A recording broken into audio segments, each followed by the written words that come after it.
Nós vamos meditar agora as orações da Santa Missa da festa da Sagrada Família.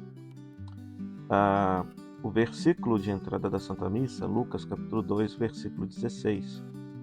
Os pastores foram às pressas e encontraram Maria e José e o recém-nascido deitado na manjedoura. Então é interessante que sempre, tanto em Lucas quanto em Mateus, quando alguém vai encontrar o menino Jesus, sempre o encontram junto a Maria e José, para evidenciar a realidade da encarnação. De fato, o Verbo se fez carne e habitou entre nós, tão carne que precisou de uma família para cuidar dele, né? Então, a festa da Sagrada Família é um desenrolar do mistério da encarnação. Depois, a primeira oração da Santa Missa. Ó Deus, que nos destes os luminosos exemplos da Sagrada Família, concedei que, imitando-a em suas virtudes familiares e em seu espírito de caridade, possamos gozar um dia dos prêmios eternos nas alegrias de vossa casa. Então fala dos exemplos da Sagrada Família e das virtudes familiares que essa família tinha e o espírito de caridade, de tal maneira que, se nossas famílias também viverem os exemplos da Sagrada Família de Nazaré e as suas virtudes, possam um dia habitar para sempre na casa do Pai, na vida eterna, no céu. E aí é interessante que a primeira leitura, a segunda leitura e o Evangelho, então, vai mostrar quais são as virtudes da Sagrada Família. Era uma família que os filhos respeitavam os pais, né? Que vai ser o grande conselho da primeira leitura, o cuidado, a honra devido aos pais. É uma família onde está alicerçado o amor, né? Que é a grande lição da segunda leitura. O Evangelho vai mostrar a Sagrada Família cumprindo a religião judaica. Então, era uma família que tinha Deus no seu centro, uma família que praticava a fé. Então, vai se recordar dessas virtudes que uma família devota a Deus também deve cultivar. Depois, a antífona, o versículo de aclamação ao Evangelho, Colossenses 3:15. Que a paz de Cristo reine em vossos corações e ricamente habite em vós sua palavra. A insistência para que exista relações de paz e de amor no seio da família, né? Parece que hoje é tão difícil as famílias viverem em paz, viverem em amor, há muita crise, muita confusão, mas isso se deve à cultura pós-moderna que nós vivemos, que é essencialmente hedonista e individualista, que não educou as pessoas para a convivência. A nossa cultura diz que cada um pode fazer o que bem entender da sua vida, mas não coloca limites, né? E aqui é interessante, o Verbo de Deus precisou de uma família para se humanizar, para aprender a conviver, porque é na família que se tem o primeiro lugar onde se convive. Então, uma família onde reina a paz, a compaixão, ali nós podemos dizer que se faz uma bonita experiência de Deus. Uma bonita experiência de Deus. Depois, a oração sobre as oferendas, né? Senhor, nós vos oferecemos esse sacrifício de reconciliação e vos suplicamos pela intercessão da Virgem Mãe de Deus e de São José, que firmeis nossas famílias na vossa graça, conservando-as na vossa paz. Então, mais uma vez, a paz como dom de Deus, que é dado para que as nossas famílias possam bem viver, mas, ao mesmo tempo, a abertura das nossas famílias para a graça de Deus, né?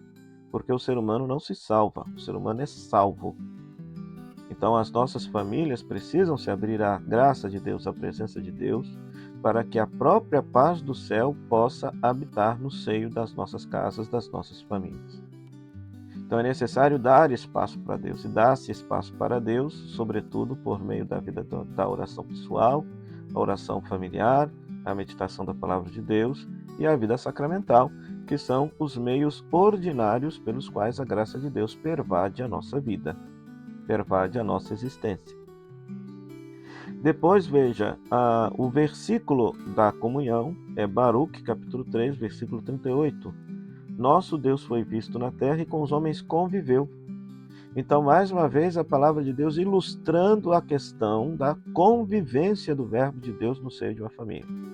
Porque sem essa convivência, o Verbo de Deus não se humanizaria. né? Ou seja, a família como espaço privilegiado para a convivência humana, que faz a nossa humanização, o nosso amadurecimento enquanto seres humanos. E olha a realidade do mistério da encarnação. O próprio Deus precisou disso ao vir ao mundo. Foi visto no mundo e conviveu, aprendeu a ser gente. E depois a oração pós-comunhão. Concedei-nos, ó Pai de clemência, que refeitos com o vosso sacramento, imitemos continuamente a Sagrada Família e após as dificuldades dessa vida possamos conviver eternamente com ela no céu. E aí, se a gente voltar aos textos bíblicos, nós vamos ver quais foram as grandes dificuldades que a família de Nazaré enfrentou, a perseguição, o exílio, etc. E soube tudo superar porque Deus estava no seu meio. Da mesma forma, né, a gente poderia ilustrar essa realidade com aquela passagem do final do capítulo 7 de São Mateus, quando se diz que todo aquele que escuta a palavra de Deus é como alguém que constrói sua casa sobre a rocha. Vêm as tempestades, mas a casa não cai. Então Jesus não prometeu vida fácil para quem escuta a sua palavra. Mas se a rocha for a palavra de Jesus, a família consegue enfrentar todas as dificuldades, né?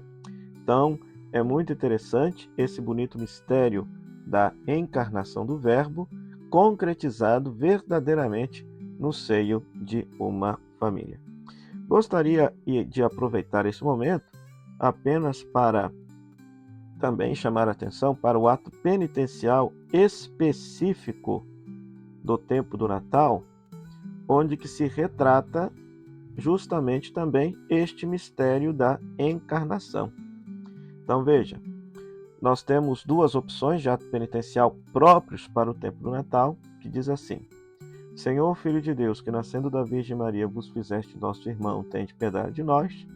Cristo, Filho do homem, que conheceis e compreendeis nossa fraqueza, tende piedade de nós. Senhor, Filho primogênito do Pai, que fazeis de nós uma só família, tende piedade de nós.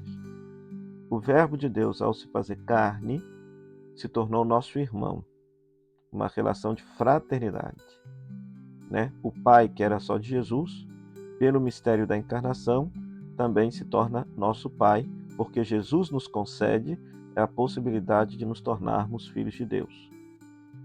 Ao se fazer carne, o Verbo de Deus compreende a nossa fraqueza, por isso pode interceder por nós e perdoar-nos das nossas fraquezas. E, ao se fazer carne, o Verbo de Deus fez de todos nós uma só família. Somos todos da família de Deus, do Papai do Céu, tendo a Deus como nosso Pai e a todos nós como irmãos e irmãs. Depois, a segunda opção de ato penitencial: Senhor, Rei da Paz, tende piedade de nós. Cristo, luz nas trevas, tende piedade de nós. Senhor, imagem do homem novo, tende piedade de nós. Rei da Paz, porque Ele, enquanto próprio Deus, santifica a realidade do mundo, fazendo com que a paz de Deus possa ser alcançada a toda a criação. Vale ressaltar que no coração humano precisa da autorização do ser humano para que essa paz seja alcançada. Depois, Cristo, luz nas trevas. Basta lembrar da missa da noite de Natal e do dia de Natal, que enfoca a presença, a chegada de Cristo ao mundo como uma realidade de luz que ilumina as trevas, símbolo do pecado e da morte, que são expulsas pela simples presença de Cristo.